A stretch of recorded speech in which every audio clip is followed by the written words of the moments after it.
क्या कर्म पूजा से ही बदलता है भाग्य? आइए जानते हैं।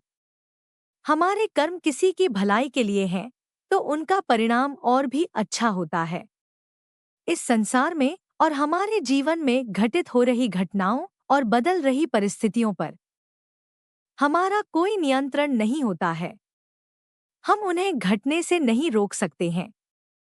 लेकिन इस संपूर्ण सृष्टि में जिस वस्तु पर हमारे हाथों की रेखाएं हमें वहां तक भेज ही देती हैं, जहां तक जाना होता है। किंतु हमारे कर्म हमें वहां तक ले जाएंगे जहां हमें जाने की इच्छा होती है। अपने कर्मों से हम अपना भाग्य बदल सकते हैं। साथ ही अगर हमारे कर्म किसी की भलाई के लिए हैं, तो उनका परिणाम और भी अच्छा होता है। इस संसार में और हमारे जीवन में घटित हो रही घटनाओं और बदल रही परिस्थितियों पर हमारा कोई नियंत्रण नहीं होता है। हम उन्हें घटने से नहीं रोक सकते हैं। लेकिन इस संपूर्ण सृष्टि में जिस वस्तु पर हमारा सबसे ज्यादा नियंत्रण है या हो सकता है, तो वह है हमारे अपने कर्म। यह मनुष्यों का सबसे बड़ा सौभाग्य है कि उनके कर्म स्वयं उनके वश में होते हैं। हम उन्हें सुधार या बिगाड़ सकते हैं। हमारे जीवन की दिशा और दशा कर्मों पर निर्भर करता है। हम जब इन्हें ठीक कर देते हैं, तो न केवल हमारी सोच अच्छी हो जाती है, बल्कि हमारी पूरी जिंदगी ही बदल जाती है। प्रत्येक कर्म बीज के समान होता है। जैसा बीज हम बोएंगे, वैसा ही फल पाएंगे। इस दुनिया में कोई भी इंसान अपने जन्म से भाग्यशाली नहीं होता। उसे भाग्यशाली बनाते हैं उसके कर्म। इसलिए कभी भी मनुष्य को अपने स्थान पर, अपने रूप पर या अपने कुल पर गर्व नहीं करना चाहिए। उसे अगर गर्व करने की जरूरत है तो केवल अपने कर्म पर, क्योंकि भगवान भी उन्हीं का साथ देते हैं जिनके साथ उनके अच्छे कर्म होते हैं। कितनी बार हमें ऐसा लगता है कि शायद भगवान भी हमारा साथ नहीं दे रहे हैं। जीवन में सब कुछ विपरीत ही होता चला जा रहा है। हम चीजों को, परिस्थितियों को जितना ही संभालने की कोशिश करते हैं, वह उतनी ही बिगड़ती चली जाती है। हमारा मनोबल अंदर से टूटता सा प्रतीत होने लगता है। इन परिस्थितियों में हमारे अपने भी साथ छोड़ जाते हैं। अंदर ही अंदर हम दुखी भी हो जाते हैं। लगने लगता है कि क्या फायदा इतने दिनों के अच्छे कर्मों का, या फिर सबके साथ किए अच्छे व्यवहार का क्या फल मिला हमें। परंतु ऐसा कतई नहीं है। हमें हमारे अच्छे और बुरे दोनों कर्मों का फल अवश्य मिलता है। जिस तरह चिकित्सक किसी घाव को ठीक करने के लिए ऊपर से शल्य क्रिया करता है, तो हमें दर्द का अनुभव होता है। हम उस दर्द से तिलमिला जाते हैं और हम चिकित्सक पर ही नाराज हो जाते हैं कि उन्होंने कितनी निर्ममता से हमारे जख्मों को रगड़ दिया है। लेकिन ऐसा भी होता है कि अगर चिकित्सक उस जख्म को उस तरह कठोरता से साफ न करें, तो वह जख्म अंदर ही अंदर कैंसर जैसे जानलेवा रोग में परिवर्तित हो सकता है।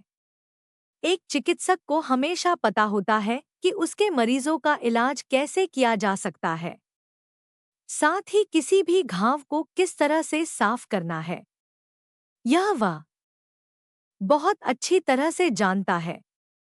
हमें अपने चिकित्सक पर आंख बंद करके भरोसा करना चाहिए।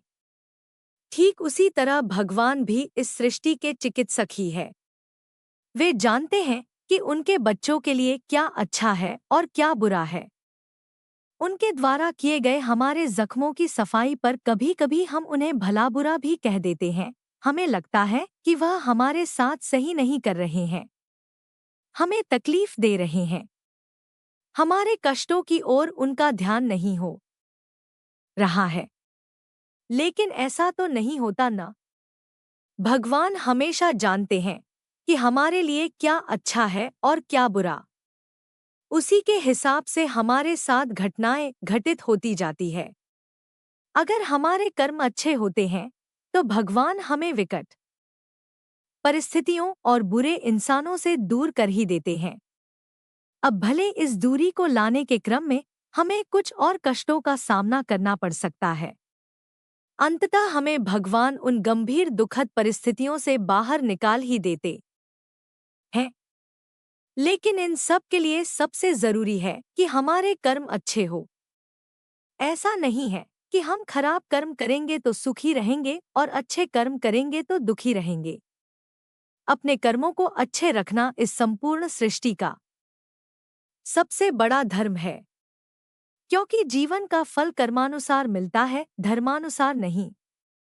धर्म जो भी हो, लेकिन हमारे कर्म अच्छे होने चाहिए। कर्म का सारा दारोमदार अपने कंधों पर होता है और फल का सारा दारोमदार ऊपर वाले के हाथों में होता है। हमारे हाथों की रेखाएं हमें वहां तक भेज ही देती हैं जहां तक जाना होता है, किंतु हमारे कर्म हमें वहां तक ले जाएंगे जहां हमें जाने की इच्छा होती है।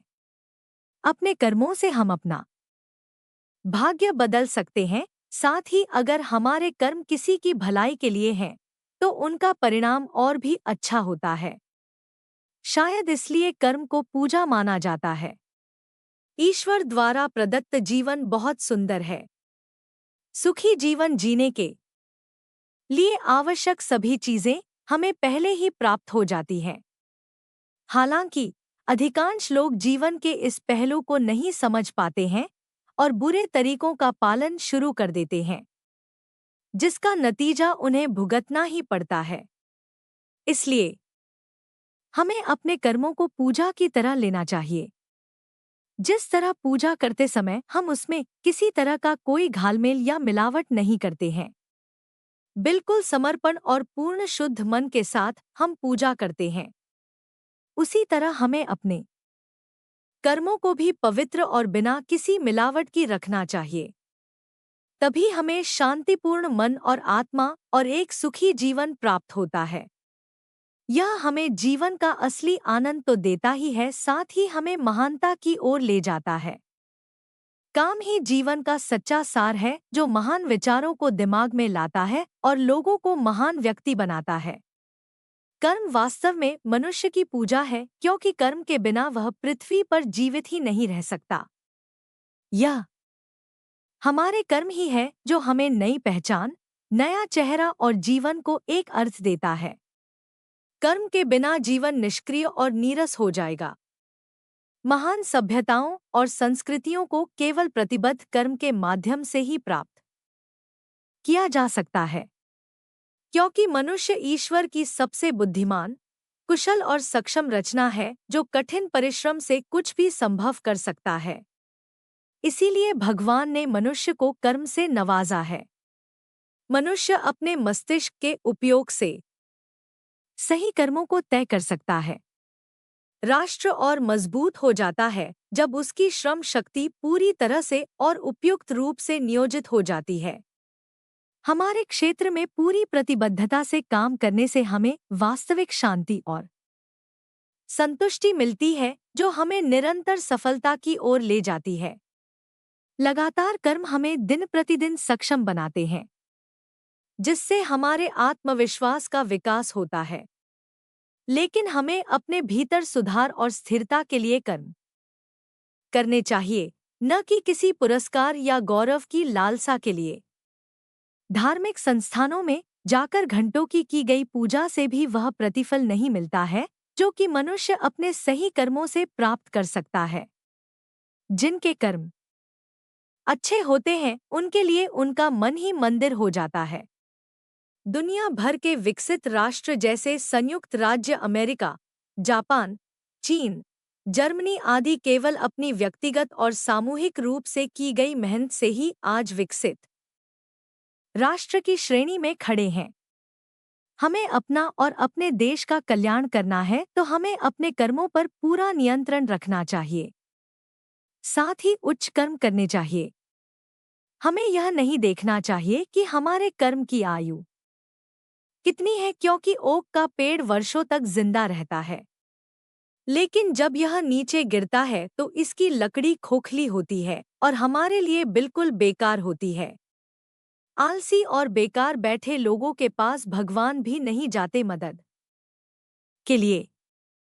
हमारे कर्म ही हमें नित्य जीवन में आगे बढ़ाते रहते हैं।